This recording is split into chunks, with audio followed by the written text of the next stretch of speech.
Hey guys, welcome to my YouTube channel ask tuber.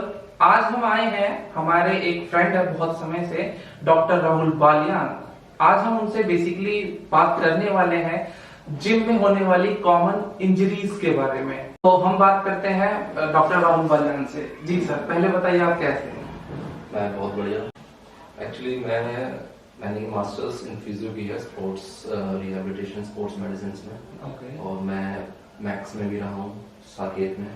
इस वक्त मैं एक प्राइवेट क्लिनिक में काम कर रहा हूँ, एम फिजियो करके है। जिम के अंदर कॉमन इंजरीज होती हैं जिसे लोग इग्नोर कर देते हैं या फिर उस पर ध्यान नहीं देते या उन्हें पता ही नहीं रहता कि ये क्या कर रहे हैं, तो उसके बारे में जानना चाहेंगे सर। देखिए, इंजरीज के कई सारे टाइप्स होते हैं। जहाँ तक हम जिम इंजरीज की बात करें, जिम इंजरीज में सबसे कॉमन इंजरीज होती हैं सॉफ्ट टिश्यूज इंजरीज, मसल्स की या किसी लिगामेंट की। ये जो आजकल टॉपिक चल रहे हैं, बेसिकली जो व्यूअर्स जानते होंगे कि हम कहते हैं डिस्क खिंच गई किसी की, है ना, हाथ उतर गया किसी का, कंधा उतर गया, ऐसे चीजें बोलते हैं। तो ये किन वजहों से होती हैं? देखिए, पहले मैं कंधे की बता देता हूँ आपको। कंधा उतरना या कंधे में कोई इंजरी आना, बेसिकली वो मसल्स की वीकनेस या उनकी ओवर ट्रेनिंग, इन दो रीजन से आता है। अब ऑब्वियसली हम जिम में जाने वाले बंदों की बातें कर रहे हैं, तो वीकनेस वाला हम थोड़ा पहलू उठा देते हैं, हम आते हैं ओवर ट्रेनिंग पे। ओके। मसल्स जो शोल्डर की होती है, 4 मसल्स काफी ज्यादा कॉमन है, उन्हें हम रोटेटर कफ मसल्स बोलते हैं। रोटेटर कफ मसल्स जी। okay. ये जॉइंट की स्टेबिलिटी को बढ़ाती हैं। और आजकल जैसे ये होता है दोस्तों में कि देखा देखी एक दूसरे को चढ़ा दिया, तो जिस वजह से वो ज्यादा हैवी वेट मार रहे हैं, उसके बारे में क्या कहना चाहेंगे? देखिए, मैं यही सलाह दूंगा कि आप हैवी वेट पे तब जाओ जब आप लो वेट में अपनी एंड्योरेंस नहीं कर लो। दो चीजें होती हैं, एंड्योरेंस और पावर। एक रनर को ले लीजिए और एक वेट लिफ्टर को ले लीजिए। वेट लिफ्टर जो वेट उठाता है वो सिर्फ कुछ सेकंड्स के लिए ही उठा सकता है, बट आप एक रनर को या एक बॉक्सर को देखेंगे, वो रेगुलर रिपीटेशन में उस चीज को बहुत ज्यादा देर तक कर सकता है। तो बेसिकली जो इंजरीज होती हैं ये जिम में ओवर ट्रेनिंग या आपने जो बताया कि गलत पोस्चर वगैरह, पोस्चर गलत हो सकता है अगर आपका, या आपका न्यूट्रिशनल स्टेटस ठीक नहीं है।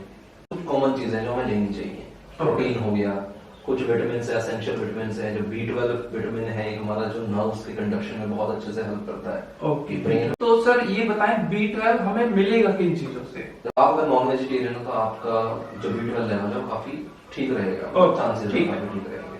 लेकिन अगर आप वेजिटेरियन हो तो आप डेयरी प्रोडक्ट्स जो मिल्क रिलेटेड प्रोडक्ट्स होते हैं, चीज हो गया, योगर्ट हो गया, लो फैट मिल्क हो गया, या मशरूम्स हो गए। और अगर आप एग खा लेते हैं तो एग अच्छा रहेगा। मतलब ऑब्वियसली कुछ वेजिटेरियन। ओके, तो बेसिकली जो एग बोला जाता है वो वेजिटेरियन और नॉन वेजिटेरियन के बीच की कड़ी बोला जाता है। विटामिन डी हमें जो मिलता है वो नेचुरली सनलाइट से ही मिलता है और इसका कोई ज्यादा बड़ा सोर्स नहीं है। अच्छा, एक और क्वेश्चन आता है कि ये जो आजकल जो मल्टीविटामिन लेते हैं, क्या इनके अंदर भी D3 पाया जाता है?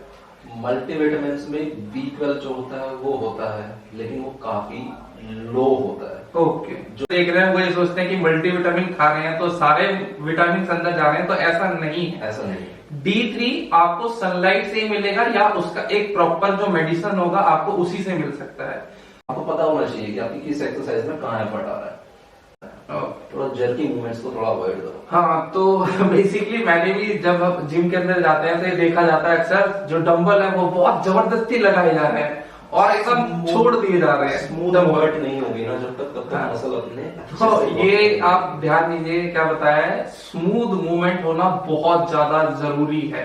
लेकिन अगर इंजरीज हो जाती है तो उस टाइम ट्रीटमेंट क्या दिया जाए, जो हम सबको नहीं पता होता बेसिकली? देखो, सबसे पहले तो किसी प्रोफेशनल के पास जाओ। ओके। किसी आसपास के भाई चाचा मामा ताया फूफा की बात मत मानो, दादी नानी के नुस्खे पे ट्राई मत करो। ठीक है, वो चीजें और ज्यादा रस्ट हो सकती है। Rice protocol, RICE, same rice की स्पेलिंग RICE, राइस। ओके, ठीक है, इजी है। तो इसमें R का मतलब है रेस्ट, आपको प्रॉपर रेस्ट लेना है। ओके। आई से आइस, आपको उस जगह की आइसिंग करनी है। आइसिंग देखो करनी है जिस जगह पे स्वेलिंग आई है, रेडनेस है, टेम्परेचर बढ़ा हुआ है, स्वेलिंग को हटाएगी थोड़ा सा। ओके।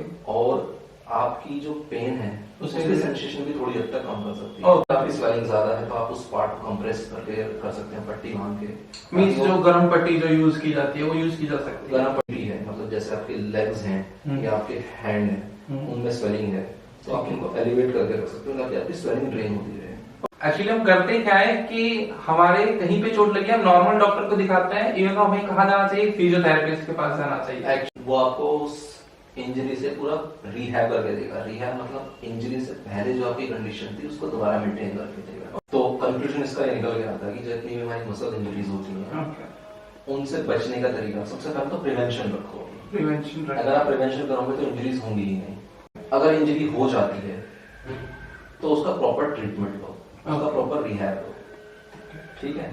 यही इसका कंक्लूजन है। ओके, तो बहुत बहुत थैंक्स हमारे साथ जुड़ने के लिए। Thank you. तो please like share and subscribe.